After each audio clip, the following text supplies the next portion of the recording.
Hello friends, welcome to CSS series of this playlist. ये है lecture number 48 और last lecture में हमने बैकग्राउंड की प्रॉपर्टीज़ के बारे में स्टडी किया था कि कैसे हम बैकग्राउंड की शॉर्ट हैंड प्रॉपर्टी यूज़ करके इमेज को राइट और टॉप बॉटम में अलाइन कर सकते हैं और साथ में हम उसे डायरेक्ट कर सकते हैं कि वो रिपीट रहे या नॉन रिपीट रहे, और कैसे हम बैकग्राउंड इमेज प्रॉपर्टी यूज़ करके URL डायरेक्ट सेट करके हम इमेज बैकग्राउंड में किसी भी DIV सेलेक्टर के एम्बेड कर सकते हैं। तो इस लेक्चर में हम बैकग्राउंड कवर के बारे में स्टडी करेंगे और क्लिप प्रॉपर्टी क्या होती है ये भी हम साथ में देखेंगे। तो सबसे पहले तो मैं आपको बता दूं कि बैकग्राउंड साइज़ प्रॉपर्टी क्या होती है, राइट।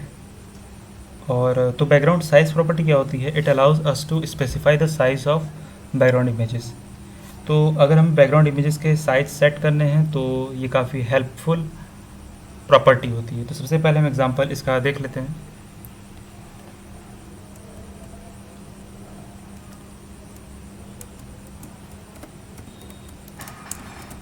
HTML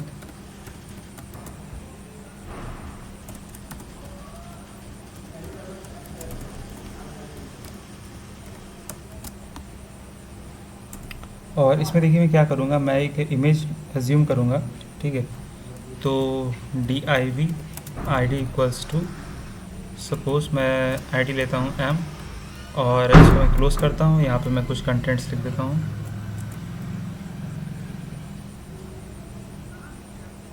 ओके, तो ये मैंने कंटेंट्स लिख दिया रेंडमली। ओके, तो कंटेंट के बाद मैं क्या करता हूँ कि मैं div को क्लोज कर देता हूँ।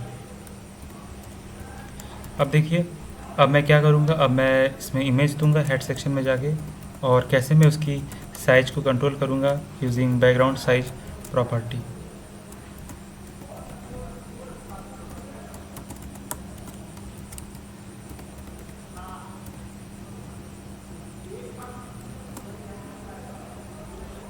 तो ये हो गया स्टाइल। अब हम स्टाइल में क्या करेंगे, स्टाइल में अब हम जो हमने हैश जो हमने आईडी यूज़ किया था अब उसको हम यहाँ पे सेट करेंगे, ठीक है। तो पहली जो हमारी आईडी है वो है m और इसमें अब हम इमेज देंगे, ठीक है। तो हैश m और ये हमने ब्रेसेस दिया। इसके बाद बॉर्डर लेटर, सपोज हम बॉर्डर एज्यूम कर लेते हैं 1 पिक्सल्स और सॉलिड और ग्रे, ठीक है।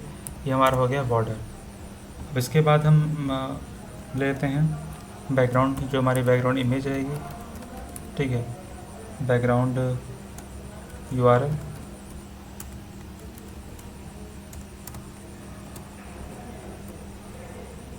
.jpg, okay. इसको यहाँ पे सेमीकोलन लगा दीजिए और इसके बाद अब हम बैकग्राउंड साइज हम डिसाइड करेंगे।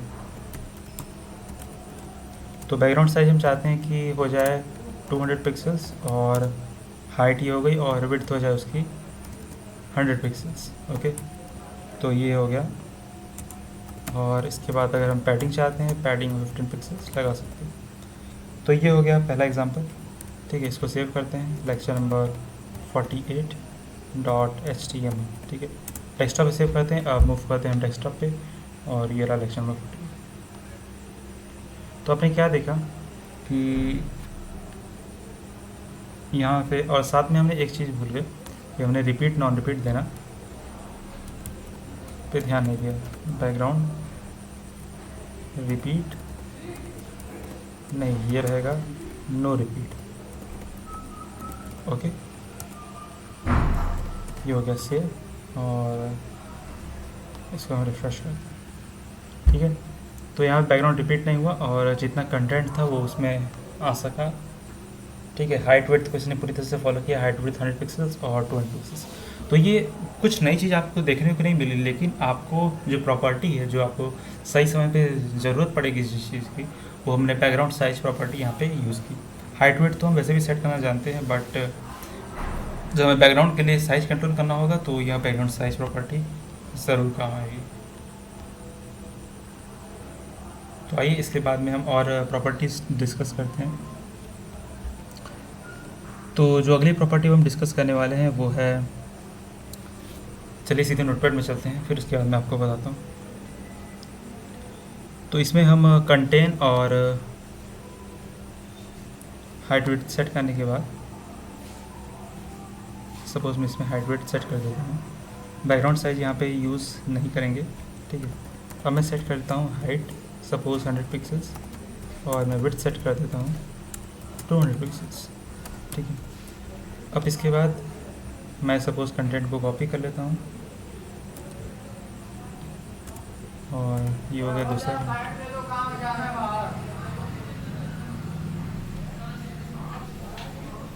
तो इसको हमने कॉपी कर लिया और अब इसको हम जो स्टाइलिंग सेक्शन है इसको भी कॉपी कर लेते हैं। ये हो गया कॉपी। अब इसमें से भी हम हाइट विड्थ हमने इसमें सेट कर लिया है सब कुछ, और इसमें अब हम बैकग्राउंड साइज जो होता है उसमें कंटेंट देंगे, ठीक है।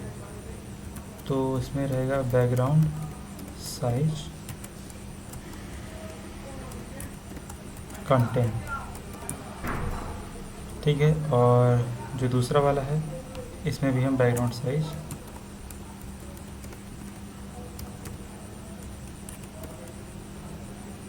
इसमें बैकग्राउंड साइज हम दे देते हैं कवर, ओके। इसको सेव कर देते हैं। अब नोटिस करते हैं डिफरेंस।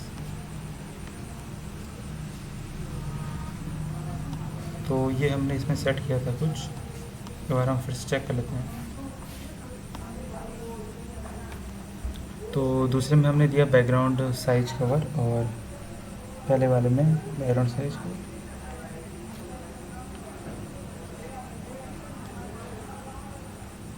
ऑलराइट, तो हमने क्या किया, ये हमने इसमें इसकी ये तो प्रॉपर्टी तो चेंज ही नहीं की। तो यहाँ पे मैं कर देता हूँ n और इसको मैं n, ठीक है। अब इसको हम सेव करते हैं और रिफ़्रेश करते हैं। तो रिफ़्रेश में क्या देगा कि पहली प्रॉपर्टी है कंटेन और दूसरी है कवर। तो ये आपको दो डिफरेंसेस, मेजर डिफरेंसेस इसमें ऑब्ज़र्व करने को मिलेंगे। तो यही होता है पहले में कि वो उसको कंटेन कर लेता है और दूसरे में जितना पॉसिबल हो सकता है वो बैकग्राउंड कवर कर लेता है, ठीक है। तो बैकग्राउंड कवर एक बहुत ही इंपॉर्टेंट प्रॉपर्टी है। सपोज़ मैं आपको एक सिंपल सा बता के दिखाऊं कि अगर हम यही प्रॉपर्टी बॉडी में लगाते हैं, ठीक है,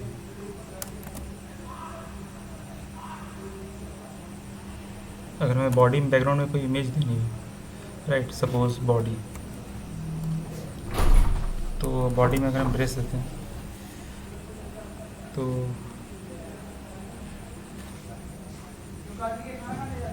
तो इसमें क्या करते हैं, बैकग्राउंड इमेज हम देते हैं, ठीक है, बॉडी, और यहाँ पे हम बैकग्राउंड इमेज, ठीक है। बैकग्राउंड हम ये वाला सिंपली दे देते हैं और ये हमारी इमेज हो जाएगी यहाँ पे Ctrl+Z। यहाँ से कॉपी कर लेते हैं इमेज का एड्रेस Ctrl+C और ये गया है हम इसमें Ctrl+V.jpg, ठीक है। तो ये इमेज हो गई और यहाँ पे हम सपोज लिखते हैं, अगर हम इसको ऐसे अब देखें, ठीक है, तो आप देखिए क्या नोटिस करेंगे। तो आपने देखा कि ये जो है कि रिपीट कर रहा है, ठीक है। इसका मतलब ये नहीं कि हम यहाँ पे नॉन रिपीट लगा दें, वो भी लगा सकते हैं, बट एक जो होता है प्रॉपर्टी जो होता है बैकग्राउंड रिपीट, राइट, तो दोनों में डिफरेंस आपको अब नज़र आएगा। बैकग्राउंड कवर में क्या होगा, ये पूरे बैकग्राउंड को अगर हम इसमें नॉन रिपीट लगाते हैं सपोज़,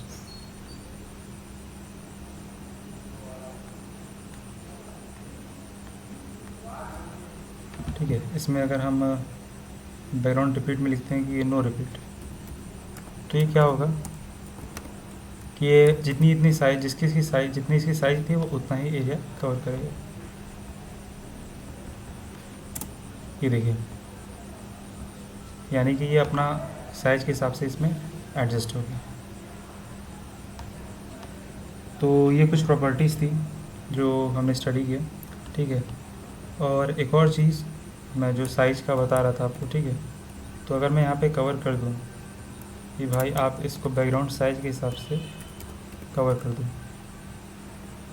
तो आप क्या नोटिस करेंगे कंट्रोल प्लस से, और ये देखिए अभी पूरे बैकग्राउंड को कवर कर लिया, तो ये दोनों में मेजर डिफरेंस है। हाइट वेट नहीं, हाइट वेट से मतलब ही नहीं इसको, सीधे इसने पूरे बैकग्राउंड को कवर कर। So that's all about this video, thanks so much.